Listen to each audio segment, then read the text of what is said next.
여러분 안녕하세요. 연관검색어 시간이 찾아왔습니다. 이번 연관검색어 시간은 5월 첫째 주, 5월을 맞이하는 새로운 느낌으로 찾아왔는데요. 이번 주는 연휴가 많이 끼어 있어서 많은 분들이 놀러 가시는 길이거나 아니면 집에서 집거하고 계시거나 할 것 같아요. 이거 녹음할 때는 4월이긴 하지만 저희 한마디씩 5월 연휴 계획 말하고 시작하는 거 어떨까요? 예. 제이님은 5월 연휴 계획 어떠세요? 저도 연휴에 가는 건 아니지만 전주국제영화제에 참석해서 이 모든 하루살이 같은 삶 하루 끝나면 또 일이 시작되는 이 삶을 청산하고 빨리 가서 아무 생각 안 하고 그냥 영화 보러 가고 싶어요. 빨리. 세미님은 뭐 하세요? 저도 비슷한 계획을 갖고 있는데요. 전주국제영화제에 잠깐 갔다 오면서 주변 지인들, 지방에 사는 사람들을 몇 명 만나려고요. 그렇게 좀 시간을 보내고 그 다음에 또 올라와서는 또 저희 또 투표해야 되잖아요. 맞아요. 투표하고 그러면 굉장히 시간 빨리 가지 않을까요? 예, 이런저런 친구 만나면. 예. 여름님은 어떠세요? 되게 식상한 것 같아요. 저희 셋 다 계획이 똑같아요. 저도 전주영화제 가서 즐길 예정이고 되게 연휴의 피크인 5월 4일, 5일 이때 어린이날 껴있는 이때쯤엔 전주 그 사람 많은 도시를 피해서 다시 서울로 올라올 것 같기도 하고 조금 아직 구체적으로 계획 짜진 않았지만 목포에 갈까 생각하고 있어요. 가서 직접 보고 싶으니까. 예. 네, 가고 싶어서 생각을 하고 있습니다. 여러분들도 5월 연휴 즐겁게 보내셨으면 좋겠고 지금 차 많이 막힐 텐데 막힌 차 안에서 저희 연관검색어와 함께 하면 어떠실까 생각합니다. 저희 처음 준비한 코너 연관검색어에서는요. 이번에는 더 플랜이라는 영화를 다루겠습니다. 이 영화는 최진성 감독이 연출했고요. 제작 출연에는 그 유명하신 김어준 님이 나오십니다. 이 영화는 2012년 대선 투표 문제, 개표 문제에 대해서 다루고 있는데요. 꾸준히 김어준의 파파이스에서도 마찬가지고 뉴스공장에서도 마찬가지고 계속해서 이 음모론이라고 할까요? 개표에 대한 음모론을 김어준 씨가 계속해서 개진해 오셨는데 이번에 시의성에 맞춰서 갑작스럽게 대선이 땡겨져서 기존에는 원래 12월 19일에 개봉할 예정이었다고 하는데 이걸 땡겨서 4개월 만에 제작을 하셨고 이제 개봉을 하셨어요. 다들 이 작품 보셨나요? 땡. 예. 네. 이 작품이 영화임에도 불구하고 영화관에서 먼저 개봉하고 유튜브에 공개된 것이 아니라 다른 배급 시스템으로 유튜브에 선공개가 되고 이제 개봉을 했다고 해요. 이 특이한 배급 시스템에 대해서 할 얘기가 많을 것 같은데 놀라운 점은 저도 아까 전에 얘기하면서 들었는데 이게 선공개가 됐음에도 불구하고 개봉을 했는데 2만 명이라는 높은 관객들이 든 게 되게 특별했어요. 사실 저희 작은 영화들 독립영화는 2만 명 무슨 2천 명 들기도 힘든 게 현실인데 되게 놀라운 현상인 것 같아요. 이게 단순히 김어준 씨의 인기만으로 가능했던 일은 아닌 것 같거든요. 이거 어떻게 생각하세요? 일단은 가장 먼저 들 수 있는 게 사안의 중요성 내지는 긴급성 때문에 유튜브 공개가 먼저 된 것 같아요. 저 유튜브 공개됐을 때 먼저 찾아가서 봤거든요. 아마도 제가 기억하기로는 그 한겨레 김어준 씨 진행하는 네. 파파이스인가요? 네. 거기서 먼저 성공개가 되고 네. 뭐 이 제작자인 이제 김어준 씨와 이제 감독 최진성 씨가 나와서 이 더 플랜과 관련된 이야기를 풀어놓더라고요. 그때 좀 되게 독특하다 생각했어요. 일단은 보통 우리가 영화의 수익 구조라는 게 극장에서 먼저 개봉된 후에 판권의 판매로 이어지잖아요. 부가적인 판권으로 이어지는데 이 영화는 다른 길을 걷고 있고 이미 제작 단계에서 굉장히 제작비도 크라우드 펀딩으로 해서 한 20억 정도를 모았다고 들었거든요. 그리고 이 영화를 포함해서 3편의 영화가 지금 개봉 예정이고 지금 제작 중이라고 하는데 그것도 보니까 일단은 극장에 개봉되고 유튜브로 또 공개를 할 것 같아요. 근데 아까 이제 여름님 지적하신 것처럼 이게 유튜브로 성공개됐음에도 불구하고 극장에서 보도록 이렇게 독려하는 통에 많은 사람들이 지금 보고 있는 상황이라는 거. 좀 어떻게 보면 굉장히 이상한 상황이죠. 영화를 직접 우리가 극장 가서 먼저 보고 나중에 볼 수는 있는데 먼저 유튜브나 노트북이나 이렇게 보고서 극장을 가는 그만큼 사람들이 관심을 많이 갖는 상황을 잘 집어낸 것 같아요. 근데 저는 그런 걱정이 들어요. 그러니까 이게 시의성 때문에 유튜브로 공개를 한 건데 그러면 나중에 10년 후에 이 영화를 다시 보는 게 있을까? 그러니까 너무 뉴스밖에 안 되는 영화밖에 되지 않나? 라는 생각이 들어서 조금 이런 것도 되게 좋은 방법이긴 한데 조금 한편으로 걱정되는 것도 있어요. 그러니까 뭔가 시간에 급급해서 만드는 그런 상황이 될 수밖에 없는 게. 그런 것 같아요. 이 영화가 제가 알기로는 성관위에서 자료를 신청하는데 그리고 요 자료를 받는데 2년 정도 소요됐대요. 그 다음에 그 2년 동안 받은 자료를 갖다가 통계학자들한테 보내서 좀 검토를 해달라는데 또 2년이 걸렸대요. 논문을 쓰는데. 그러니까 총 4년이 걸린 거죠. 근데 제작 기간은 고작해 한 4개월?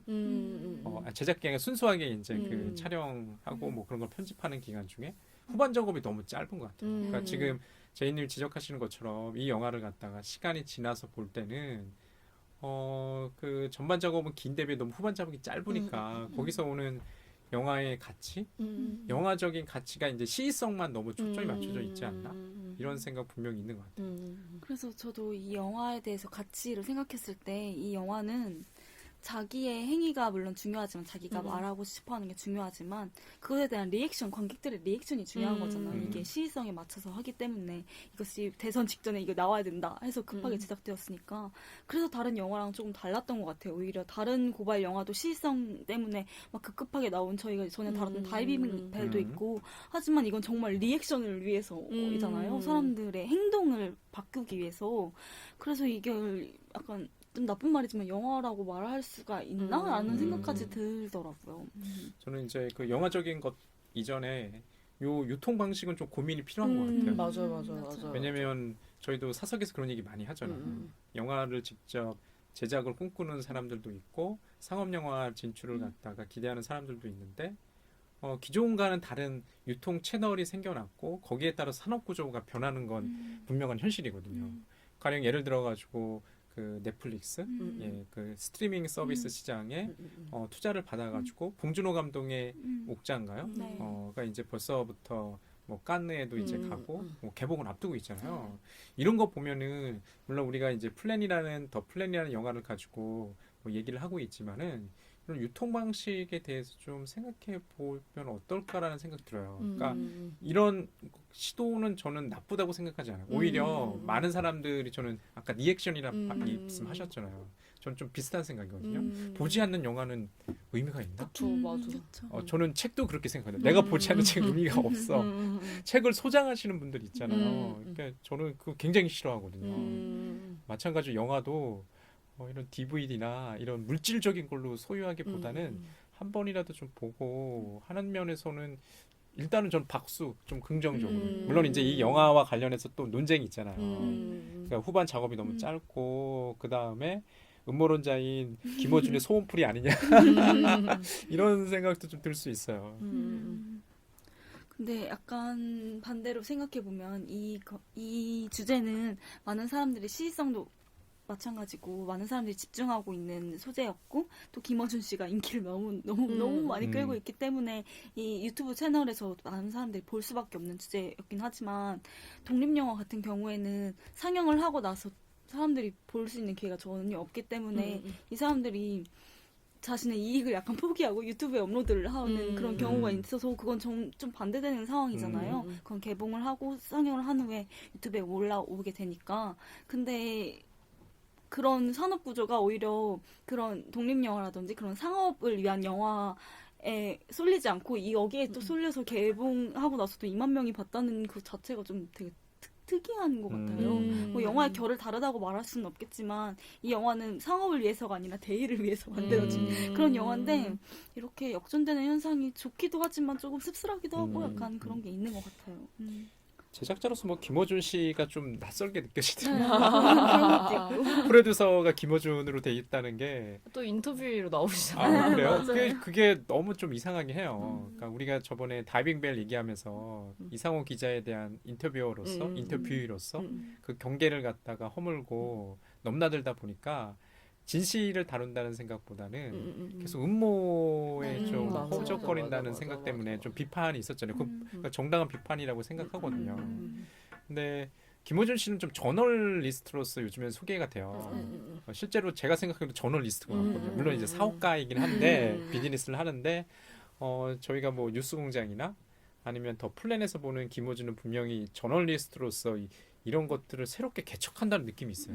기존에 우리가 생각하는 저널리스트 뭐 항상 언론인 뭐 인지도 조사해 보면 손석희 씨 한 70%가 손석희 씨 일이 꼽거든요. 근데 이가 제가 알기로는 저기 조선일보 고문으로 있는 김대중 씨가 한 5% 정도 나와요. 1등과 2등이 굉장히 많이 차이가 나요. 근데 김어준 씨는 그에 비해서 이제 제도권의 언론인은 분명히 아니에요. 언론인은 아니지만 다른 방식으로 저널리즘을 좀 하지 않나? 맞아. 저는 이렇게 김어준이라는 사람 내지는 뭐 그런 사람 뭐 직접적으로 알지 못하니까 근데 좀 즐겨 보는 편이고 즐겨 듣긴 하거든요. 그 특히 낙곰수 때 이후.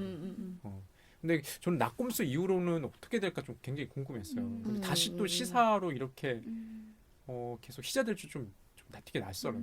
이분이 5년 주기설인가? 5년 주기설로 계속 이렇게 등장하는 건가? 막 이런 생각도 들고. 그러면 이 김어준 씨가 제작에 참여했다는 것 외에 이 영화에서 주장하고 있는 바가 있잖아요. 이 의혹들에 대해서는 어떻게 생각을 하세요? 예, 제이님 어떻게 생각하세요? 저는 그냥 당연히 제기될 수 있는 문제라는 생각을 많이 했었어요. 되게 이상하다는 생각을 정말 많이 했었고 저는 아직도 기억나거든요. 그 대선 때 결과를 보면서 치킨을 먹었던 그 순간이 너무 의아하다는 생각을 너무 많이 했고 너무 간소한 차이였고 해서 그냥 그래도 그러니까 이게 맞든 아니든 그러니까 이렇게 생각할 수 있는 사람들에게 어떤 해소가 될 수 있는 거는 확실한 것 같아요. 그리고 이게 진실이든 아니든 어찌됐든 뭔가 사람들이 관심 갖게 하는 거는 확실하잖아요. 그러니까 투표를 하는 것도 마찬가지고 개표하는 상황을 보는 그 시민의 눈이라는 단체 자체도 그렇고 저는 이거 방송 보자마자 가입했거든요. 그러니까 그런 식으로 뭔가 그래도 이게 거짓과 진실을 떠나서 솔직히 이거 사람마다 다를 수 있는데 다큐멘터리스트들은 팩트를 되게 중요하게 생각한대요. 근데 학자들은 상상하는 걸 더 중요하게 생각한다는 거예요. 그래서 저는 근데 그게 두 가지가 적절히 있는 게 진짜 영화로서의 다큐멘터리 역할이라고 생각하기 때문에 그 역할은 충분히 이 영화가 하는 것 같아요. 그러니까 이게 팩트가 아닐 수도 있는데, 그러니까 이걸로 그냥 충분히 논의를 할 수 있는 사안이 아닐 수도 있는데, 그럼에도 불구하고 이렇게 상상을 해가지고 그래도 어찌됐든 우리에게 이렇게 움직이게 만드는 그런 동력이 될 수 있는 작품이라는 생각은 저는 하는 것 같아요. 저도 좀 그런 지점에서 동의를 해요. 그러니까 김원준 씨가 제작자로서 감독이 최진성 씨보다 더 전면에 나서 있어요. 이게 좀 되게 이상한. 왠지 그 감독님은 그 상자 쓰신 분인 것 같은데. 굉장히 이상해요. 그러니까 최진성이라는 이제 감독은 전면에 등장하지 않고 제작자이자 인터뷰이죠. 김어준이 이 다큐멘터리를 끌고 가고 있어요. 하지만 실제로는 김어준은 이제 질문을 던지는 입장이고요. 이 질문에 대한 답변은 소위 얘기하는 이제 학자들, 통계학자들이 답변하고 있거든요. 저는 그 영화 보고 사실 인터넷상에서 그 위키나 이렇게 제기되는 논란이나 뭐 재반론을 좀 읽어보긴 했어요. 근데 뭐 잘 이해되지 않는 것도 솔직히 있는 것 같아요. 그러니까 영화를 보면서도 그러니까 애니메이션 효과가 많이 들어가 있잖아요. 일부러 왜냐면 설명을 해주기 위해서. 실제로 파파이스에서 처음 공개할 때 옆에 정청래 전 의원이 있는데 계속 물어보는 거예요. 영화를 봤는데 이해를 잘 못하셔서 못하니까 김현준이 계속 얘기했지 않냐 한 번 물어보고 또 물어보고 또 물어보고 그게 제가 볼 때는 일반적인 사람들의 그쵸. 반응일 것 같아요.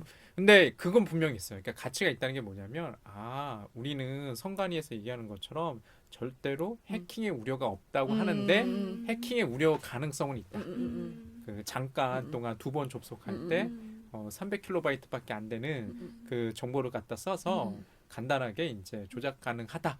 그게 이제 가능하다는 걸 밝히고 그러니까 우리 현실적으로 이제 그때 얘기할 때 개표 당시에 자동 개표기를 먼저 하지 말고 수개표를 먼저 한 다음에 그거를 갖다가 점검하는 차원으로 자동 개표기를 이용하자. 이런 문제 제기는 좀 정당하다고 생각해요. 저는 사실. 근데 이게 되게 형식이랑 좀 잘 맞는다는 생각이 드는 게 그 세트장 나오잖아요. 그 선거 개표하는 과정을 딱딱딱 그 위에서 이렇게 보여주는. 근데 저는 그거 보면서 도그빌 영화 생각났거든요. 라스 폰 트리에. 그 영화에서도 똑같이 그런 구역이 연극을 영화로 찍은 것처럼 하는데 구역이 딱딱딱 정해져 있는데 보여요. 이 사람들이 나쁜 짓을 하고 자기 권력을 이용해가지고 하는 거를 다 우리가 보고 서로가 보일 수 있을 거라는 생각이 드는데 봐도 모르는 거예요. 그러니까 이 권력을 잘못 사용하고 있다는 사실을 우리가 어떻게 통제할 수도 없고 이들 극 중에 있는 사람들도 뭐 주인공 여자애가 성폭행을 당해도 다 모르는 거예요. 그러니까 이런 거를 좀 적절히 잘 사용했다고 해야 되나? 근데 음. 그 영화에서도 마지막에 장면에 그들은 권력을 제대로 사용했다. 그것은 의무다. 이렇게 말하는 게 있는데 그 말이 되게 저는 생각이 많이 나더라고요. 이 영화를 보면서. 그러니까 아마 이 감독님도 이런 그러니까 도급일에서 이 관통하는 이 권력에 대한 문제를 조금 아시고 이거를 채용을 하신 것 같더라고요. 그래서 조금 저는 그러니까 이게 진실 여부와 상관없이 이거를 그냥 보여준다는 거, 그러니까 여과 없이 보여준다는 거, 약간 그런 거에 조금 의미가 있는 것 같다는 생각을 저는 그런 생각이 많이 들었었어요. 저도 그 앞에 언니가 말씀하신 것처럼 그 공장에서 하는 것처럼 위에서 이렇게 다 모든 상황을 보여주는 게 시뮬레이션이잖아요. 어떻게 예. 됐든 재현하는 건데 전 그 재현은 되게 긍정적으로 봤는데 뒤에서 이 해킹을 직접 시도해가지고 그 결과를 보여주는 시뮬레이션을 하는데 그건 좀 다른 결인 것 같더라고요. 물론 그것도 적당한 문제 제기인 것도 맞지만 제가 불만이었던 건 그 이후에 등장하는 장면들이 다 정서적인 충격을 받은 그 참가자들의 이미지, 목소리, 음성을 엄청 강조해서 막 화내하는 거, 막 소리 막 지르는 거, 경악하는 거 이런 걸 막 보여주는 게 이 사람이 숫자로만 얘기하겠다, 돈으로만 맞아, 얘기하겠다라고 맞아. 해놓고 그걸로 오히려 마지막 영화의 제일 중요한 그 정서적인 부분으로 대체한다는 점에서 이 영화가 조금 균형을 잃었네. 역시 우리나라는 감정이 호소할 수 있구나. 심파극? 네, 이런 생각도 들더라고요. 하지만 부정선거 그리고 개표 문제에 대해서 문제 제기를 했다는 건 정말 적당한 지적이었다고 생각하는데 저는 약간 유사한 경험 같은 게 있어요. 근데 대학 시절에 총학생이 이거 투표하잖아요. 예. 그거 할 때 처음으로 전자투표를 도입한 거예요. 그래서 원래 다 이게 수기투표였는데 전자투표로 아이패드에 있어서 이렇게 로그인을 할 수 있어가지고 근데 그 전에 이거 학생증이랑 사진이랑 다 사람들이 선거위원이 확인을 하고 들어가서 전자투표를 할 수 있는 시스템인데 그게 보면 다 직접 확인을 하니까 직접 그 수기 투표가 아니라 인터넷 투표를 해도 그런 큰 문제가 있을 것 같다는 문제 제기가 없었어요. 했을 때. 근데 그게 정말 많은 사건을 불러일으킨 거예요. 진짜? 그래서 거의 제가 다닌 대학이 그 이후로 선거의 문제들이 오히려 그 인터넷 투표 때문에 부정선거가 생겨서 그걸 파헤쳐 가니까 수기 투표할 때도 부정선거가 있었고 그걸 역추적을 해가지고 몇 년 동안 골맞던 문제가 완전 공론화되면서 막 언론에 대서특필되고 약간 이런 게 있었거든요. 그래서 이렇게 문제 제기를 한다는 지점에 있어서 그 작은 대학 내에서도 있는 일인데 이걸 그렇게 공론화해서 이렇게 한다는 점에 있어서는 되게 좋다는 생각이 들더라고요. 개인적인 경험에서. 물론 이 영화에 제기되는 좀 불만, 특히 성관이의 입장이 빠졌잖아요. 뭐 그 영화 속에서 나오죠. 성관이한테 질의를 했더니 성관이가 답변을 거부했죠. 이 영화가 나오고 나서는 또 반응이 있었어요. 성관이가. 성관이가 굉장히 좀 기분 나쁘다. 공정선거 관리를 위해서 최선을 다하고 있는데 거기에 대해서 책임을 져야 될 것이다. 근데 김호준 씨가 강조하는 건 이런 것 같아요. 이 제작자로서 그 선거가 문재인이 이길 수 있었다 이 주장을 하는 게 아니라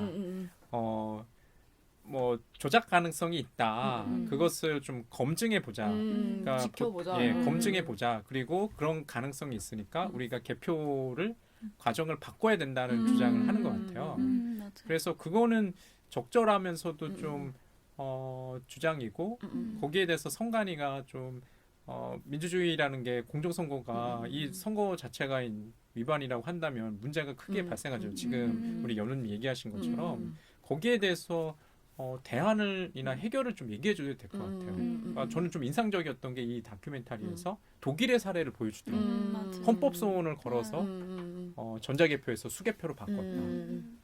그 왜 그랬을까라고 생각해 보면은 분명히 이제 부정의 여지가 가능성이 1%만 있더라도 적절하게 이제 대응할 필요가 있는 거죠. 그러니까 저는 아까 이 감정에 호소한다고 했잖아요. 그 시뮬레이션 할 때. 좀 욱했을 것 같아요. 그분들도. 현장에 있는 분들이나 그 다큐멘터리 본 분들이 내가 소중한 표를 선사했는데 맞아. 이 표가 제대로 이제 반영이 안 돼. 맞아. 거기서 오는 절망감? 내가 아까 우리 적절하게 지적하셨어요. 권력을 그들은 제대로 사용했을 뿐이다. 우리의 의무였다. 권력을 항상 자신들의 이제 이권에 맡겨서 사용하려고 하겠죠. 그래서 저는 영화를 볼 때마다 이제 그런 생각이 들더라고요. 이게 더 플랜뿐만 아니라 모든 영화를 좀 마이너스보다는 좀 플러스 요소를 애정 어리게 이노를 찾으려고 하는 이 노력. 그러니까 이게 왜 자꾸 나이가 들수록 좀 그런 것 같아요. 따뜻하게 바라보려고 나이가 들수록 원래 여성 호르몬이 많이 나오잖아요. 따뜻하게 바라보려고 하고 좀 미덕은 없을까, 장점은 없을까. 이 영화가 또 하나의 뭐 작품이잖아요. 맞아, 그쵸. 작품이고 형식이고 하니까 요것을 좀 온전하게 이렇게 복돋아서 얘가 그냥 사그라들지 않고 잘할 수 있어. 이런 생각이 막 드는 거예요. 이게 왜 그러지? 내가 자꾸 영화를 보면서 뭐 평론하는 그런 입장이니까 이 선택의 과정도 가장 중요한 평론의 과정이잖아요. 평가한 그쵸. 거지. 나는 이 영화를 뭐 지지하거나 아니면 옹호하지 않아도 적어도 내가 선택했다는 거에서 책임을 지고 싶어 하는. 맞아. 또 이 얘기를 하다 보면 근데 좀 좋아지지 않나요? 이 영화가 좀 그렇던데. 이 영화는 아까 세미님이 지적하신 것처럼 수개표에 대한 얘기를 하는 게 음. 저도 흥미로웠어요. 진짜 당장 다음 주가 선거인데 근데 개표 시스템에 대해서 전혀 변화의 목소리는 나오지 않는 상황이고 해서 그래서 더 이 영화가 나온 게 반갑지만 좀 슬프기도 한 것 같아요. 그거에 대한 우리의 정서적 리액션은 계속해서 나오고 있는데 이 영화가 원하는 리액션 중에서 정서적 리액션 외에 다른 제도적인 리액션이나 변화의 리액션은 나타나지 않는 것 같아서 조금 안타깝긴 하네요. 예. 그렇지만 다음 주 선거니까 저희 꼭 소중한 한 표 행사하러 선거하러 꼭 가도록 합시다. 예, 알겠습니다. 네, 이렇게 연관 검색어 마치고 다음으로 넘어갈게요. 네, 우리 연관 검색어 5월의 키워드는 가족입니다. 5월 하면 다들 가족 많이 생각나시잖아요. 어버이날도 있고 어린이날도 있고요. 그래서 처음에 4월 마지막 주이긴 하지만 저희는 5월일 줄 알고 녹음을 하긴 했지만 그때 괴물의 아이를 다뤘고요. 이번에는 뮤직비디오로 다뤄보려고 하는데요. 카니에 웨스트의 Only One이라는 노래입니다. 다들 카니에 웨스트 좋아하셨나요? 저는 사실 카니에스트를 그의 부인을 킴 카사디안. 킴 카다시안을 통해서 간접적으로 알고 그렇게 음악을 잘 듣진 않거든요. 이번 기회를 들어서 이제 카니 웨스트의 뮤직비디오 오니온을 좀 열심히 봤어요. 오늘 아침까지 열심히 봤죠. 그리고 정보도 찾아보고 이 곡 같은 경우 뭐 폴 맥카트니랑 같이 피처링 공동 작업을 했기 때문에 더 좀 사람들이 기대했던 노래인 것 같아요. 2014년 12월 31일 날 공개됐다고 그러고요. 어머니, 웨스트의 어머니였던 이제 돈다 웨스트의 어떤 관점에서 케인에게 메시지를 보내는 이런 형식이 처음에는 좀 혼란스럽다가 계속 듣다 보니까 이 뮤직비디오가 좀 재미나요.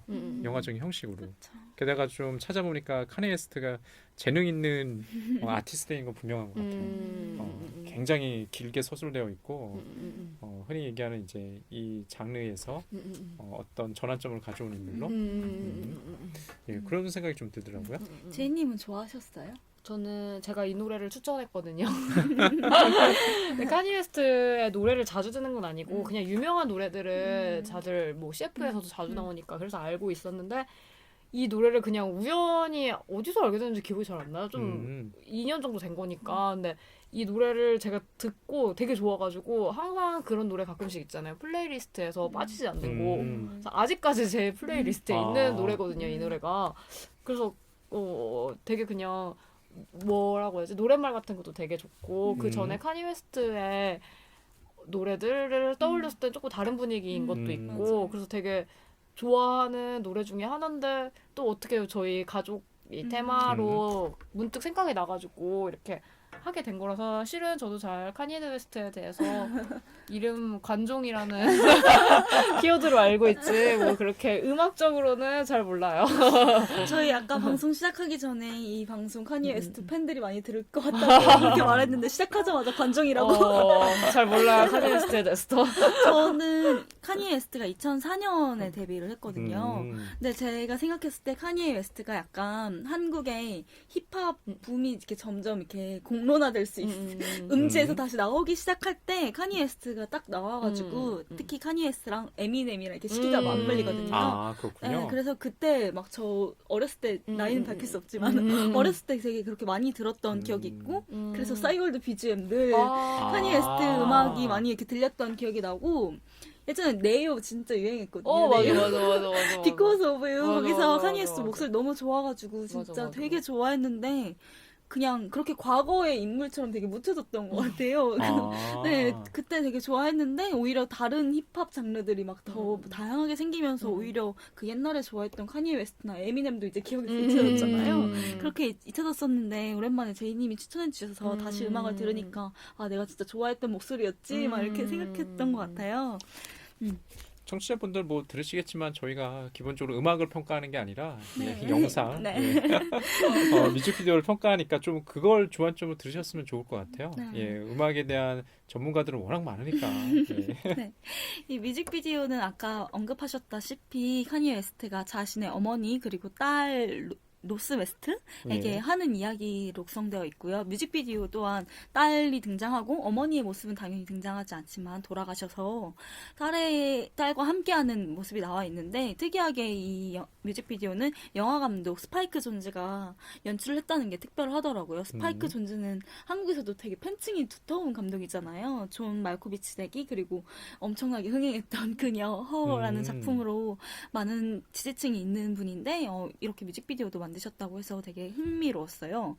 네, 그리고 카니에 웨스트의 어머니가 2007년에 돌아가셨다고 하는데 카니에 웨스트가 그때 엄청 좌절. 침체기에 빠졌다고 하더라고요. 그래서 이렇게 노래를 딸과 또 어머니를 위해 노래를 낼 만큼 가족에 대한 사랑이 깊었구나 해서 이번 가족 테마랑 정말 잘 어울리는 가수인 건 확실한 것 같네요. 좀 특이한 것 같아요. 특히 이제 어머니였던 돈다 웨스트가 닥터 돈다 웨스트, 영문학자였고 영문학 교수였다고 하고 아들에 대한 영향이 좀 지대했을 것 같아요. 저는 이 지금 뮤직비디오를 보면서 가사를 좀 일일이 찾아보면서 보면은 뭐 가사가 굉장히 서정적인 것 같아요.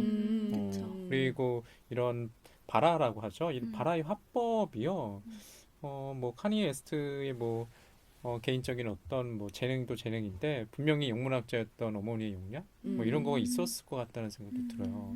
이 뮤직비디오는 처음에 만들어진 거는 이탈리아 퍼포먼스 아티스트 바네사 저도 이번에 처음 알았어요. 바네사 비크로프트가 컨셉을 잡아가지고 한 거라고 해요. 그래서 그러니까 그분이 주로 하는 작업이 움직이는 것과 움직이지 않는 것을 이렇게 같이 보여주면서 정적인 거랑 뭔가 운동성이 있는 것 이거를 동시에 이렇게 보여주는 작업을 주로 한다고 하더라고요. 그래서 이 뮤직비디오도 보면 조금 그런 느낌이 나잖아요. 움직임 분명 같은 있는 게. 것 같아요. 그러니까 정지와 운동 거기서 리듬감이 좀 있어요. 저는 지금 생각해 보시니까 처음에는 이 얘기를 저희 사석에서 했잖아요.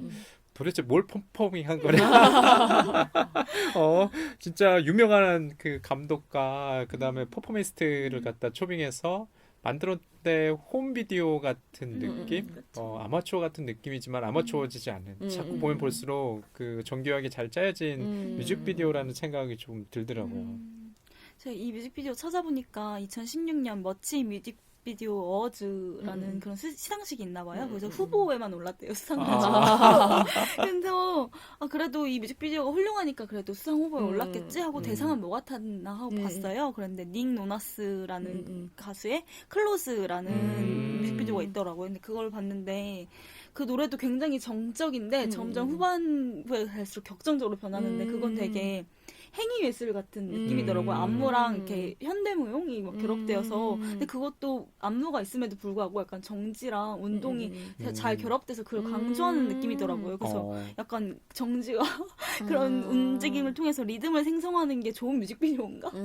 약간 이런 생각도 들었던 것 같아요. 저는 이 뮤직비디오 좋았던 게요. 영화적인 것 같아요. 극장에서 영화 관람 볼 때처럼 롱테이크가 많잖아요. 저희가 이제 뭐 그런 사석에서 그런 얘기도 하는데 요즘 시각 문화라는 게 굉장히 속도가 빨라요.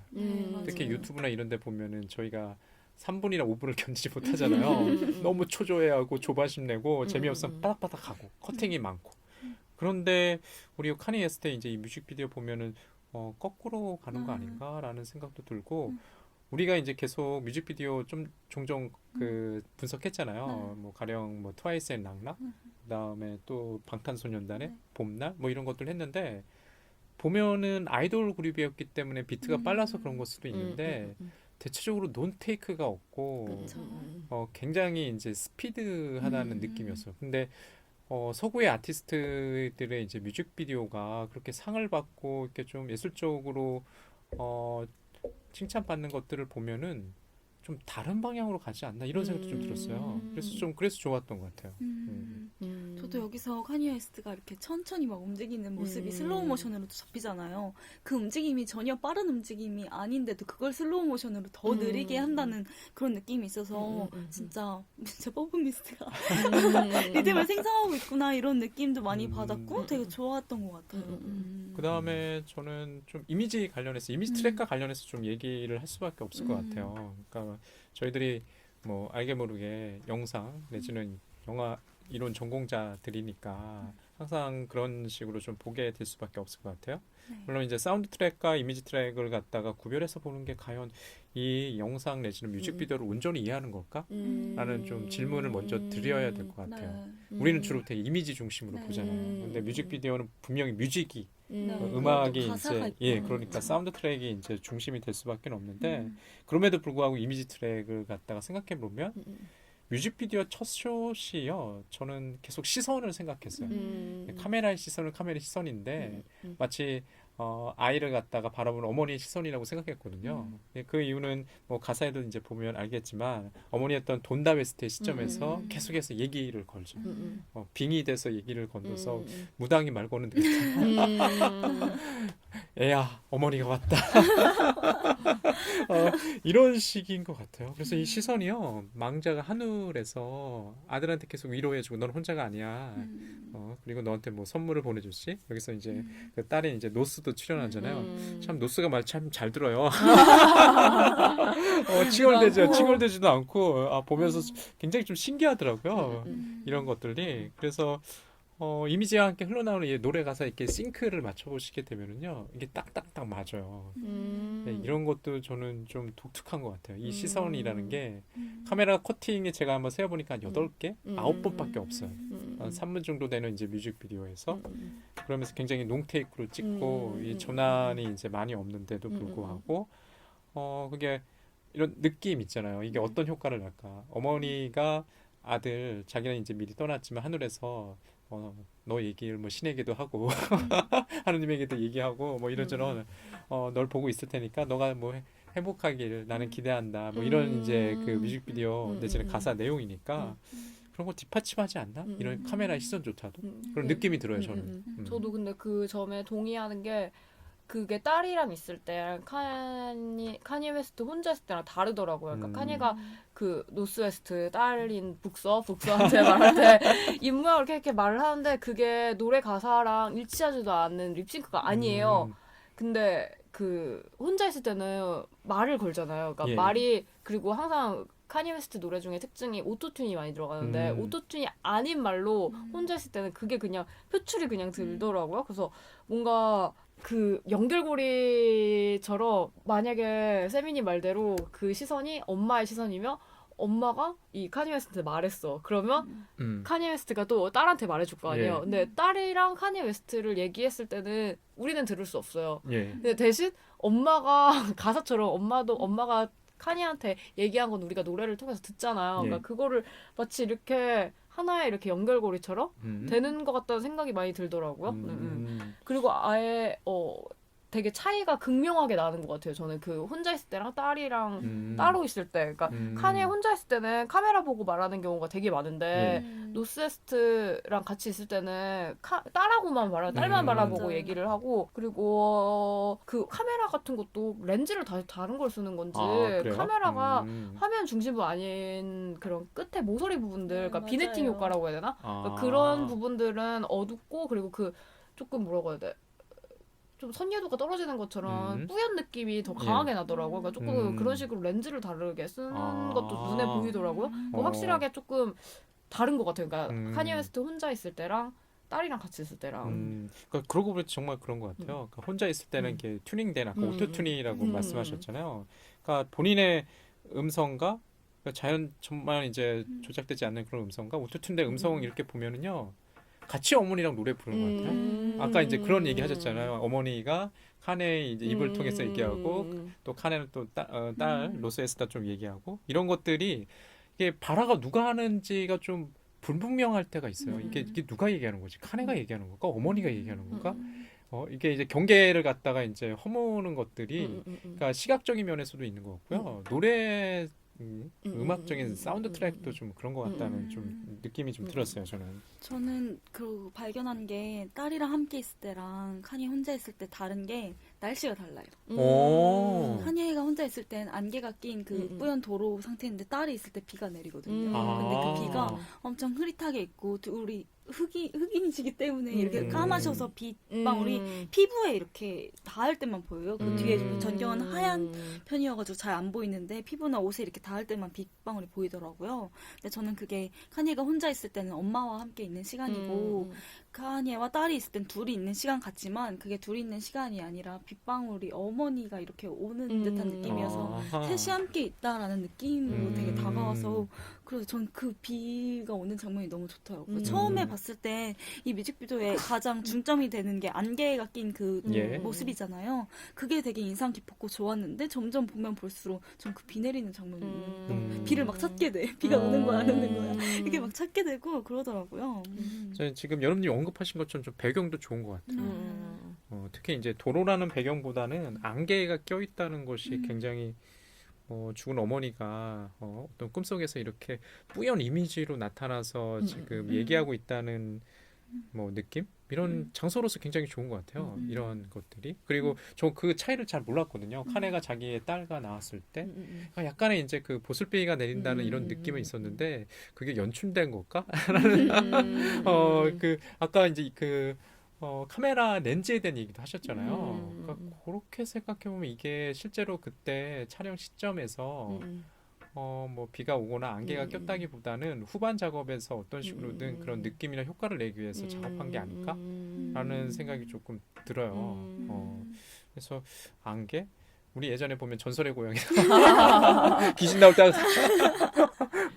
그 안개 낀 데서 나오잖아요. 맞아. 망자는 항상 그렇게 그런 모습으로 나오니까 똑같네 동서양이. 동서하게 결합. 아마 이 뮤직비디오를 갖다가 보신 분들이거나 청취자분들은 분명 그런 거 좀 느낄 수 있을 것 같아요. 처음에는 굉장히 이게 뭐지? 그러니까 저 같은 경우는 뭐 카네스트를 잘 몰랐으니까 누구나 찍을 수 있는 거 아닌가? 저도 그랬었어요. 홈비디오 애기 나와가지고 너무 기뻐가지고 그 킴이 찍어준 거구나 했는데 찾아보니까 아니네. 그런데 역시 전문가들이야. 전문가가 아닌 척 전문가가 찍어. 그러니까 실제 어제 제가 찾아보니까요, 이 오니온을 그 카네스타의 부인이 카다시안이 굉장히 좋아한대요. 근데 거기를 또 걸고 넘어지는 또 평론가도 있더라고요. 왜요? 근데 어디 제가 LA 타임즈였나? 그런 거 잠깐 한 페이지 평론가였는데, 뭐, 이제 전문가가 아니라는 얘기겠죠. 이제 자신의 부인이 이 곡을 갖다가 좋아한다고 해서 좀 박하게 평가한 것 같았어요. 굉장히. 이상해. 자기 가족에 대해서 쓴 거니까 좋아할 수도 있지 뭐. 게다가 이제 자기 딸이 나오니까 자기 부인이 당연히 좋지 않았을까요? 심지어 폴 맥카트니가 맞아. 피처링 해줬는데. 그쵸. 그 피처링한 이제 폴 맥카트니 이름만으로도 맞아요. 이 곡은 좀 들어볼 만한 곡이고 들어볼 만한 뮤직비디오 아니었나? 뭐 이런 좀 생각도 좀 드네요. 저는 이 음악이 카니가 어머니와 자기 딸을 위해 부르는 노래 같긴 하지만 어찌 보면 자기 자신을 위해 부르는 것 같다라는 느낌을 많이 받았어요. 아까 말했듯이 어머니가 돌아가시고 나서 자기가 엄청 절망에 빠져 있었고 그 절망으로부터 자기가 빠져나오기 위해서 그리고 자기 자신을 응원하기 위해서 어머니의 입을 빌려서 오히려 자기 자신을 응원한다라는 그런 느낌을 되게 많이 받았는데 흥미로운 게 카니 웨스트 이름의 뜻이 어머니가 올리원이라는 뜻으로 카니 웨스트가 지으셨다고 하더라고요. 근데 제목이 중간 이름. 근데 제목이 올리원이잖아요. 그러니까 이게 자기 자신을 위한 노래인 것 같아요. 오히려 어머니를 위해서 딸을 위해서 부르는 것 자체가 자기 자신을 위한 걸 수도 있잖아요. 그래서 카니 웨스트가 어머니와 딸 사이에서 자기가 매개항으로서 이렇게 혼자 존재하는 모습이 계속 등장하는 게 그런 뜻은 아닐까라는 생각이 들더라고요. 그러게요. 그래서 바라 내용을 보면은 여기서 이제 주어는 뭐 아이는 어머니거든요. 그 카네 웨스트가 아니라 카네 웨스트 어머니인데 바라 바라 내용을 갖다가 바라하는 행위자는 이제 카네 웨스트거든요. 그런 게 굉장히 저는 좋은 것 같아요. 다층적으로. 아까도 계속 제가 영매가 빙의돼가지고 노래를 부른 것 같다는 것이 그런 거 아닐까? 그리고 그것이 계속 스스로를 위로한다는 느낌 확실히 있는 것 같아요. 어머니의 부재인데 그 어머니가 만약에 살아계신다면 나한테 이런 말을 전달해 줄 거야. 이런 것들이 뭐 카네 에스테 이제 외적으로 굉장히 소란스럽잖아요. 사건과 이슈를 몰고 다니는 이제 분명히 셀럽인데 그 셀럽도 사람이니까 그 사람이 이제 어머니 아버지를 잃었을 때 특히 이제 저희 지난 시간에는 뭐 아버지 부재로 가지고 뭐 괴물의 아이 뭐 이런 것도 했었는데 확실히 오니온 같은 경우는 어머니와를 계속 생각하게 하는 그런 뮤직비디오인 것 같아요. 그러고 보니까 좀 굉장히 저희가 아버지 다루다가 어머니 다루다가 뭐 그런 거 있나요? 네, 생각해봤는데 여기서는 카니에 웨스트가 어머니가 자신한테 하는 얘기잖아요, 가사가. 근데 우리나라 같은 경우에는 자식이 부모님한테 반성하는 노래가 더 많은 것 같다는 생각이 맞아. 드네요. 맞아. 그렇죠. 막 그 인순이 선생님의 뭐 아버지였나? 어머니였나? 아무튼 노래도 있고 막 장범준 그 버스커버스커가 부르는 뭐 정류장 뭐 이런 것도 있고 다 반성하는 듯 맞아. 그런 느낌인데 조금 다른 맥이네요. 신기하다. 그러니까 저희는 좀 약간 이게 서구적인 것과 좀 동양적 것이 좀 다른 것 같아요. 정서가 다른가 봐요. 정서가 다르다는 게 확실히 느껴져요. 저희는 계속 효 뭐 이런 게 맞아. 그래서 돌아가시고 나서 아니면 제가 잘해드릴 걸 못해드렸어요. 그런 뉘우침 이런 것들이 많은데 이 카네스테 이제 뮤직비디오 오니온만 보더라도 뭐 그런 이제 반성이 그냥 자기 반성 없어. 맞아. 오히려 난 계속 사랑받아야 돼. 그 오니온이 자기이기도 하잖아요. 이게 참 좀 굉장히 좀 재미나요. 오니온이잖아요. 유일한 하나라는 거니까. 너는 정말 유일한 세상의 유일한 하나라는 거지. 아버지 어머니의 눈에는 항상 그렇잖아요. 게다가 카네가 형제가 없나요? 뭐 2살 때 뭐 이혼하셨다고 하니까 좀 없었을 것 같긴 한데 정말 유일한 아이였으니까 그 아이에 대한 사랑이 좀 느껴져요. 게다가 그 사랑이 자신의 딸 아까 이제 노스에 또 향하고 있으니까 내리 사랑이니까 사실 어머니는 이제 카네를 사랑하고 카네는 또 자신의 딸인 노스를 사랑한다는 게 노스도 커서 그러는 거 아닐까요? 나는 유일해. 네, 카니에는 진짜 뮤직비디오에 엄청 공을 들이는 것 같아요. 처음에 뮤직비디오 만들었을 때 엄청 화제됐던 것도 되게 홈비디오 형식으로 만들었는데 일부러 뭐 해상도를 뭉개고 화질을 막 깨트려가지고 진짜 홈비디오 느낌으로 촬영을 해서 조금 약간 B급 감성 같은 느낌이었는데 되게 인기가 많았거든요. 근데 이번에도 약간 다른 결의 홈비디오 같은 영상을 만들었잖아요. 아무튼 되게 뮤직비디오에 공을 들이고 다른 많은 영화 감독들이 카니를 많이 도와서 영화 뮤직비디오를 만들고 있더라고요. 분명히 제가 볼 때 이 사람은 그냥 엔터테이너로서만 좀 자리매김하기에는 그건 너무 박한 평가인 것 같아요. 저는 예술가인 것 같아요. 예, 좀 카네를 그렇게 뭐 노래를 듣거나 이런 사람은 아니었음에도 불구하고 뮤직비디오만 이렇게 보더라도 기존에 작업했던 그런 감독들, 디렉터나 아니면 예술가들 분명히 이게 좀 대중문화에서 평가받을 만한 것들이 좀 있는 것 같아요. 실제로 노래도 그러니까 프로듀서 출신이라서 그런 걸 수도 있는데 샘플링을 진짜 많이 한대요. 근데 그 노래가 이 노래였어? 이 노래가 이렇게 해서 들려? 라는 경우가 되게 많을 정도로 그래서 그런 점들을 되게 좋아하는 것 같아요. 그러니까 이 사람이 뭐 힙합을 하는 사람으로서는 랩을 잘 못한다고 말하는 사람들도 많아요. 근데 솔직히 저도 이 뮤직비디오 봤을 때 저는 항상 오토튠이 입힌 노래만 들었기 때문에 깜짝 놀랐어요. 이렇게 노래를 못하는 사람이었더니 약간 그랬는데 근데 그럼에도 불구하고 이 사람이 진짜 능력이 있는 게 자기의 뭐 그런 목소리 못하는 거 약간 이런 것도 커버하고 심지어 자기를 이렇게 조금 더 높일 수 있는 다른 곡에서 가져오는 그러니까 연출적인 능력이 충분히 있는 사람인 거는 정말 맞는 것 같아요. 그래서 감수성이 좀 있어요. 뭐 굳이 뭐 노래 못 불러도 되죠. 뭐 가창력으로 뭐 승부 보는 가수도 있지만 아니면 다른 방식으로도 분명히 이제 뭐 아티스트 하는데 좀 거기에 좀 어울리지 않나라는 생각도 맞아, 들어요. 뭐 정말. 싱어가 아니라 아티스트. 근데 되게 뮤직비디오가 훌륭한 평가도 많이 받기도 한데 되게 논란도 굉장히 많더라고요. 찾아보니까 가장 근래에 나온 페이머스라는 뮤직비디오는 저도 이걸 한번 봐봤는데 나체로 발가벗고 있는 분들이 보여요. 근데 되게 얼굴이 익숙해요. 트럼프도 나오고 막 테일러 스위프트도 나오고 자기가 옛날에 사귀었던 그러니까 이혼했던 분인가 아마 파혼했던 분 그러니까 그런 분들의 밀랍 인형이 나와요. 그래서 누드로 이렇게 다들 이렇게 나란히 앉아가지고 흰 침대에서 이불을 이렇게 덮고 있어요. 근데 그걸 그냥 카메라를 훑는 장면이 나오는 거예요. 근데 저는 그거 보면서 고소 안 당하나?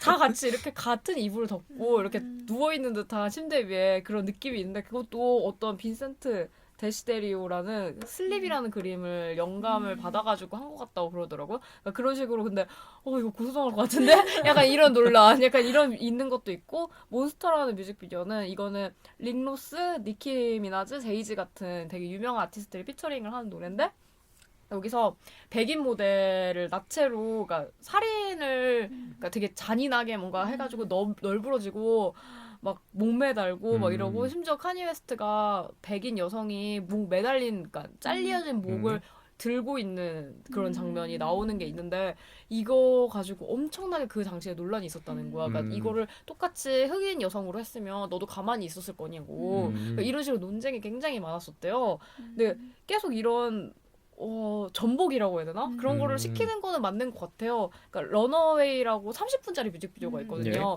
근데 그거는 카니 웨스트가 직접 디렉트를 한 건데 조금 미국판 선녀와 나무꾼처럼 그러니까 어떤 칠면조 같이 불에서 이렇게 어떤 새 조류 같은 여성분 되게 아름다운 여성분이 근데 그분도 약간 피부색이 흑인이세요.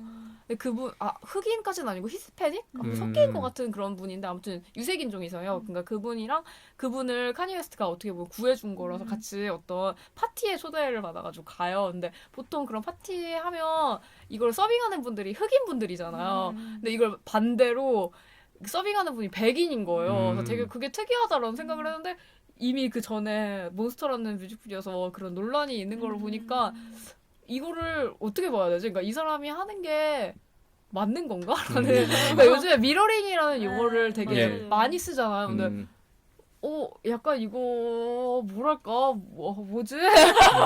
약간 이런 그러니까 되게 진짜 관종답게 되게 논란을 뿌리는 방법을 아는 것 같고 조금 되게 저는 되게 이거 보면서 조금 진짜 진정한 미러링이 된 것 같아요. 진짜 천생 엔터테이너인 건 맞는 것 같네요. 그러니까 사람들이 어떻게 반응할지 아는 것 같아요. 이게 논란을 일으킬 만한 것인가? 아무나 이제 한다고 해서 그런 반응을 이끌어낼 것 같지는 않거든요. 그리고 되게 현명하다고 생각이 드는 게 자기가 단편 영화를 만들고 싶었으면 영화를 만들면 되는데 뮤직비디오를 만든다는 건 자기 작품 세계와 연관된 무엇을 하는 거라서 약간 가방권 조금 더 방어할 수 있는 지점을 만들면서 한 것 같네요. 근데 이렇게 카니에는 자기가 뮤직비디오 제작에도 참여를 하고 있는데 우리나라 같은 경우에는 그런 경우가 거의 없는 것 같아요. 가수가 직접 뮤직비디오를 제작한다거나 연출한다거나 하는 경우가 생각해보니까 거의 없는 것 같더라고요. 이게 좀 아쉬운 것 같아요. 그러니까 우리는 실제로 계속 그 엔터테이너가 엔터테이너만 머물기보다는 좀 더 대중문화 아티스트로서 이렇게 올라가는 사람들이 많이 나왔으면 하는 생각들이 좀 있거든요. 물론 이제 몇몇 이렇게 거론되는 인물들은 있는데 그 사람들의 음악이 한 10년, 20년 어떻게 평가받을까 좀 궁금하거든요. 굉장히. 오늘도 제가 아침에 나오다가 기사 잠깐 보는데요. 그 전인권 씨 그때 이제 둘국화 불렀던 걱정 말아요 그대가 독일 노래를 표절을 한 거다라고. 진짜요? 30년 전 노래인데 그걸 이제 그 유튜브에 누가 올려놨어요. 그게 기사로 나왔더라고요. 근데 저는 뭐 표절인지 아닌지를 평가할 만한 그런 어떤 전문성에 이런 건 없으니까 멜로디는 비슷하더라고요. 실제로 이제 공연한 거 이제 그분들 굉장히 노인 밴드예요. 한 6, 70년대 이제 그 밴드인데 올려놨어요. 근데 걱정 말아요 그대 같은 경우는 또 응답하라 시리즈에서도 또 이적 씨의 리메이크로도 또 다시 이제 각광받았는데 물론 조금 느낌은 달라요. 그 싱어로서 이제 저는 오히려 전인권 씨 버전을 좋아하긴 하는데 이적 버전보다는 근데 그 독일 그 공연하시는 모습이 멜로디가 좀 이렇게 비슷하게 들리니까 좀 한편으로는 물음표? 근데 이게 되게 아쉬운 것 같아요. 그러니까 카니 웨스트는 샘플링 많이 한다 그랬잖아요. 그러니까 이게 연출적인 능력이 있으니까 이 사람은 그런 식으로 어떻게 보면 메꾼다고 해야 되나? 그러니까 이런 표현은 좀 적절하지 않을 수도 있는데 약간 그런 식으로 자기 연출력이 있으니까 뭔가 방법을 찾아가는 거일 수도 있고 그거를 또 그러니까 시나리오나 영화 같은 것도 마찬가지인 게 이야기는 항상 이제 다 소비됐다. 나오는 이야기는 다 똑같다. 이런 얘기 했을 때 그걸 어떻게 연출하느냐가 중요하잖아요. 그러니까 그런 문제인 것처럼 영화처럼 음악도 저는 마찬가지로 생각하거든요. 그러니까 샘플링을 해도 이걸 어떻게 해석하느냐에 따라서 다른 건데 그러니까 전인권 씨는 좀 옛날 분이고 그 노래도 나온 지 꽤 됐으니까 그럴 수 있는데 요즘에 되게 그런 논란이 그러니까 항상 있는 거잖아요. 그 표절 논란은. 그러니까 그랬을 때 약간 좀 미련하다는 생각을 많이 드는 것 같아요. 저는 좀 자기 능력이 연출적인 능력이 있었으면 이렇게까지 도덕적으로 비난받지 않는 방법이 있는데 왜 그러시지? 약간 그런 생각이 들어서 조금 아쉬움도 많이 드네요. 샘플링은 능력 아닐까? 저는 항상 그런 생각을 하거든요. 그러니까 원재료를 갖다가 어떻게 강화할 것인가 그 사람 능력이거든요. 그 조합할 수 있는 거. 내가 샘플링 한 다음에 전혀 그런 감각이 안 나올 것 같아요. 그런 감각도 안 나오고 따라하지 못하지. 모방할 수 없는 것 같아요. 모방할 수 없는 거? 그런 생각이 좀 들었어요. 진짜 카니 웨스트가 감각이 있고 그 감각이 영향력을 엄청 발휘하는 것 같은 게 카니 웨스트 치면 진짜 맨날 신발, 맞아, 패션 맞아, 이렇게 맞아, 뜨는데 맞아. 솔직히 좀 카니 웨스트가 되게 멋있는 외모도 아니고 되게 선호하는 이미지도 아닌데도 불구하고 그 사람의 패션과 신발과 이런 걸 따라하고 싶다는 것 자체가 엔터테이너로서 영향을 미치는 거잖아요. 약간 GD 패션 따라하는 것처럼. 맞아. 네, 근데 약간 동양도 아니고 흑인이신 유색인종 분의 그런 패션을 막 따라하고 싶어 한다는 것도 되게 신기한 것 같아요. 비즈니스를 또 잘한다는 또 생각도 들어요. 물론 이제 아까 잠깐 저희 방송 전에 얘기했다시피 그것 때문에 이제 파산 지경까지 이르렀지만 뭐 또 뭐 자신이 이제 기존에 갖췄던 것 때문에 뭐 이렇게 또 대형 계약을 통해서 한 방에 근데 이런 것도 되게 저는 자기 연출인 것 같아요. 그러니까 이런 모습조차도 그러니까 항상 막 그런 얘기 어필하잖아요. 나 뭐 브랜드 있는데 에르메스 디자이너 하고 싶다. 약간 이런 식으로 뭔가 그러니까 인생이 연출이라고 해야 되나? 그러니까 퍼포먼스를 항상 준비하는 사람인 것 같다는 생각이 많이 들더라고요. 저는 이 카니 웨스트도 그렇고 그의 아내인 킴도 그렇고 그러니까 되게 둘이 잘 어울려요. 좀 피곤할 것 같긴 해요. 그쵸. 왜냐면 보여주는 삶을 살아야 되잖아요. 그리고 그게 먹히는 나라니까. 미국이란 나라가 특히 그런 게 먹히기 때문에 되게 잘 태어나시기도 잘 태어나시고. 참 그럴 수 있을 것 같네요. 그러니까 아주 개인적인 얘기인데도 불구하고 가족 얘기를 이렇게 또 퍼포밍을 하잖아요. 그쵸. 진짜 천생 엔터테이너인 거 맞는 것 같아요. 그래서 저희 얘기하면서 생각해봤는데 한국에서는 그럼 아이를 위해서 부르는 노래를 부르는 가수가 누가 있나 이렇게 생각해봤는데 아무리 생각해도 생각이 많이 안 나더라고요. 근데 생각이 그나마 난 게 아주 예전 가수인 박학기 씨 비타민 그 상큼상큼한 봄 같은 그런 노래 생각났고 또 하나는 바이브의 마이 엔젤이라는 노래가 있어요. 그게 국민아기 윤우를 위해서 윤민수 씨가 부른 노래인데 그 두 노래 공통점이 둘 다 아이의 목소리가 직접 삽입이 되어 있다는 게 특징이더라고요. 비타민 같은 경우에는 딸이 막 피처링을 옆에서 하고 마이엔젤 같은 경우에는 후가 거의 말도 못할 때여서 응애 하는 그런 음성이 나오는데 그게 되게 분위기를 고조시키고 막 진짜 아름답게 하는데 이 카니 웨스트 원리어는 원곡에는 없지만 여기서는 뮤직비디오에서는 자기 생목소리가 들어가잖아요. 딸 자기가 목소리, 얘기야.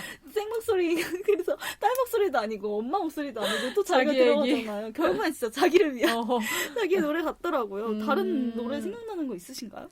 저는 윤종신의 오 마이 베이비 그래서 이거 뮤직비디오도 있더라고요. 그래서 제가 홈비디오 같은 느낌이 든다고 온니어 처음 봤을 때 그런 느낌이 들었는데 이건 정말 홈비디오인 거예요. 진짜 본인들이 직접 찍은 사진이나 영상을 그냥 엮어서 만든 슬라이드처럼 그런 거더라고요. 그래서 이거 보면서 저는 오히려 아니구나 온니어. 정말 유명한 감독과 유명한 퍼포먼스 아티스트가 아이디어 준 게 맞구나라는 생각이 딱 확실하게 들었던 뮤직비디오였던 것 같아요. 세미님은 생각나는 거 없으세요? 저는 그렇게 음악을 잘 안 들어요. 하물며 이게 이런 아까 얘기했던 것처럼 자신의 뭐 아이를 위한 이렇게 좀 생각나는 건 없는 것 같아요. 좀 거부감 드는 것도 있는 것 같아요. 저는. 근데 유일하게 별로 안 그런 노래는 약간 온리어 이 노래가 그래서 플레이리스트에서 계속 빠지지 않는. 그러니까 이 음악에 대한 평가 좀 좋더라고요. 전 네이버 음악을 들어봤더니 아까도 제가 얼핏 언급했지만 그 인상적인 댓글이 이 노래를 듣고 암이 나왔습니다. 그럴 정도로 뭐 암이라는 게 뭐 실제로 암이 걸렸겠어요. 그 댓글 단 사람은 이제 그만큼 어떤 큰 절망, 불행에서 벗어날 수 있는 뭐 힘을 얻었다 정도로 저는 이제 해석을 했어요. 근데 또 거기에 대한 추천수가 엄청 많은 거예요. 어. 근데 그게 너무 좀 신기하더라고요. 음. 카니 웨스트에 대한 이제 이 온리 원에 대한 이제 그 음. 평가가 그래서 좀 그게 좀 특이했던 것 같아요. 저는 이 노래가 거부감이 없다고 말씀하셨잖아요. 그런 이유가 정말 정서에 막 이렇게 호소하는 듯한 느낌이 아니라 진짜 약간 담담한 손편지 읽는 듯한 그런 느낌이기도 하고, 이게 카니가 엄마를 위해서 그리고 카니가 딸을 위해서만이 아니라 진짜 엄마와 딸을 모두 위해서 쓴 듯한 그런 느낌이어서 이게 더 아름답게 느껴진다는 맞아, 생각이 맞아, 들더라고요. 맞아, 맞아. 좀 덜 직설적이기도 하고 막 그러니까요. 그렇기도 하고 계속해서 이제 뭐 다시 한번 좀 마지막으로는 요 뮤직비디오 온리원에 대한 뭐 이미지로 한번 돌아가 볼까요? 뭐 생각나시 가장 큰 이미지는 뭔가요? 만약에 이 뮤직비디오 온리원을 갖다가 지금 생각해 보신다면 저희도 뭐 방송 전에 좀 몇 번 돌려봤잖아요. 리플레이하면서 저는 마지막 장면. 이 뮤직비디오가 3분 정도가 길이가 되는데 2분 50초 정도부터 멈춰 있어요, 영상이. 프리즈. 그래서 처음에는 저는 렉 걸린 줄 알고 근데 어, 나중에 계속 돌려보다 보니까 아 이게 멈춰 있는 거였구나라는 생각이 들더라고요. 근데 이게 약간 의도한 건지는 모르겠지만 그 홈비디오 같은 느낌도 그렇고 약간 마지막에 이 렉 걸린 듯한 사진 같은 느낌도 그렇고 약간 좀 영상이로든 사진으로든 이 순간을 약간 붙잡고 남기고 싶다는 느낌을 강렬하게 딱 포착하는 순간이 아닐까라는 생각이 들더라고요. 저도 그 말에 좀 동의해요. 그러니까 카니 웨스트가 앞에 딸을 두고 무릎을 꿇고 하늘을 쳐다보면서 그러니까 고정되게 이제 끝나잖아요. 그러니까 고정 카메라가 있고 뭐 줌업되면서 끝나는데 그런 느낌은 좀 받은 것 같아요. 이 순간을 갖다가 영원히 자신의 기억 속으로 각인시키고 싶다는 흔히 이제 저희도 이제 공부하면서 이제 이미지에 대한 힘, 효과를 많이 생각하잖아요. 영화든지 뭐 영상이든지 지금 이제 저희 뮤직비디오 다루고 있으니까 이게 꼭 반드시 어떤 찰나를 좀 포착하는 것 같아요. 뭐 요건 좀 저 항상 요즘에 그 공부하다가 이제 발터 베냐민의 뭐 수업을 듣는데 변주법적 이미지 그런 것들을 계속 생각을 하거든요. 가령 그 지금 시간과 뭐 과거가 갖다가 조우해서 성간과 같은 어떤 찰나를 딱 만들어내는데 그게 뭐 성자를 그리는 순간 벤야민은 그걸 갖다가 뭐 그렇게 설명을 하긴 하는데 설명이 잘 된 것 같진 않아요. 항상 생각하는 게 그러면서 들은 게 과연 그 순간 이미지의 이제 그 순간 어떤 이 경험 내지는 그 순간을 포착해내는 그 순간이 영화에서 볼 때는 어떤 순간을 말할까? 갑자기 그 뮤직비디오 온리온에서는 카네스트의 그 마지막 장면 아닐까? 그냥 딱 그것을 포착했다는 느낌? 그 순간을 갖다가 그게 마치 카네도 이제 그것을 카메라 힘을 빌려서 자신의 기억 속에 포착했다는 느낌이 좀 있는 것 같아요. 맞아. 저 같은 경우에는 약간 반대는 아닌데, 그 아까 세미님이 처음쯤에 언급하셨는데 카메라의 시선 초반에 그거에 대해서 얘기하셨는데, 저는 카메라의 시선이 중요하기보다는 카니가 카메라를 향해 뛰어오는 것 자체가 되게 중요하다고 생각했어요. 누가 바라보는지가 아니라 카니가 무언가한테 자기를 보여주고 싶어 한다는 그런 느낌을 많이 받았거든요. 그래서 그 이후에도 딸이랑 같이 있을 때에도 뭐 옆에 측면에 찍힐 때에도 그렇고 카니가 자꾸 이렇게 카메라를 바라봐요. 그리고 딸이랑 있을 때 딸도 이렇게 고개를 돌리면서 카메라를 지켜보진 않더라도 카메라 쪽으로 이렇게 고개가 돌아가는 장면이 계속해서 등장을 하거든요. 근데 저는 이게 카니가 직접 다가온 것처럼 이 얘기가 엄마가 하는 얘기가 나한테 다가온 거지만 나는 또 누군가한테 이걸 전달한다라는 측면에 있어서 자기가 다가가려고 노력하고 있다. 약간 이런 측면에서 조금 다른 이유의 포착? 인 것 같다는 생각이 많이 들더라고요. 그러고 보면 그런 것 같아요. 그러니까 카네스트가 딸리랑 등장하는 그 숏들에서는 카메라가 어떤 식으로도 이동을 해요. 예, 줌업이 된다든지 아니면 이제 트래킹 숏으로 이렇게 갔다 하거든요. 근데 아까 말씀하셨던 것이 카네만 등장했을 때는 카메라 거의 고정돼 있어요. 카네가 이동하죠. 예, 카네가 이동해요. 카네가 왔다 갔다 하거나 그 퍼포밍을 하거든요. 그런 것도 좀 굉장히 좀 차이가 나는 것 같아요.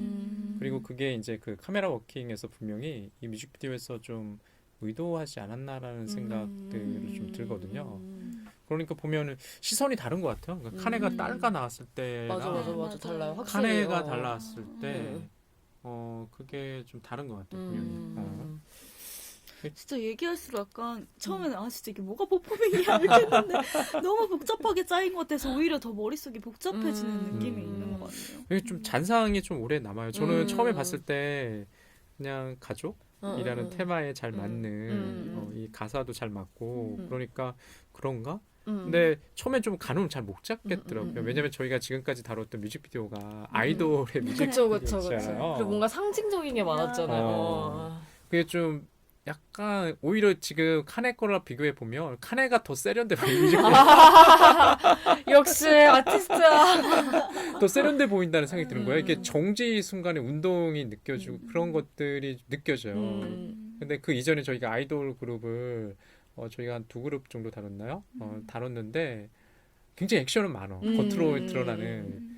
근데 그게 좀 뭐랄까 정확하게 짜여진 군무잖아요. 인위적인 거고. 그에 비해 여기서는 그렇지 않은 거예요. 그쵸, 그쵸. 굉장히 자연적이면서요. 그 동선 하나하나 보면은 심지어는 이제 카네가 그 리드에 맞춰서 이제 손가락이 하늘에 낼 때로 딱딱딱 맞아요.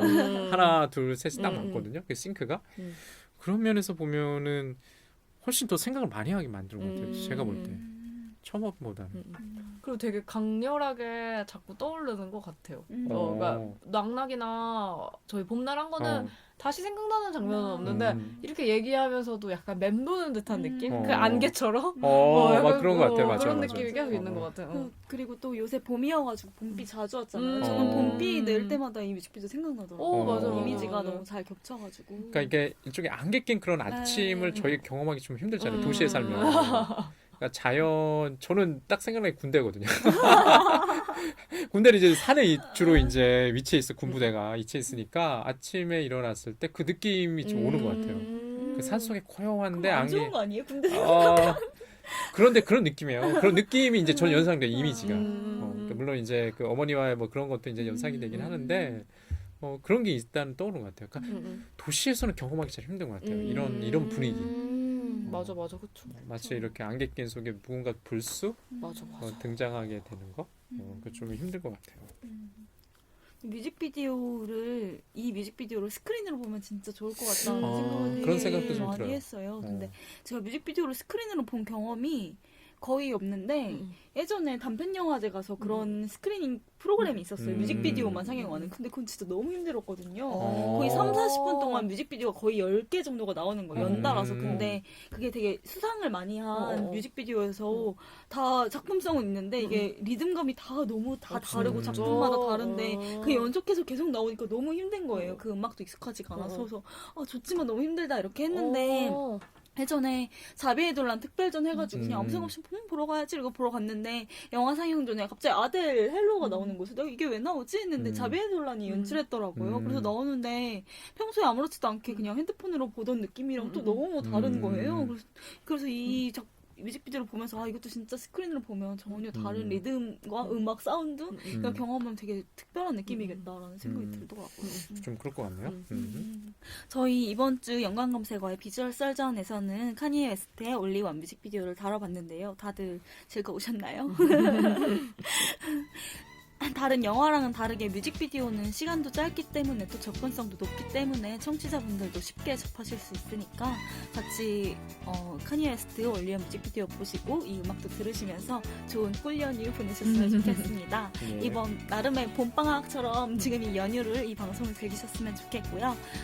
방학이 끝나고 나서도 에너지 충전을 해서 저희 열심히 다음번 방송에서 달려오도록 할게요. 잘 부탁드립니다. 안녕히 계세요. 고맙습니다.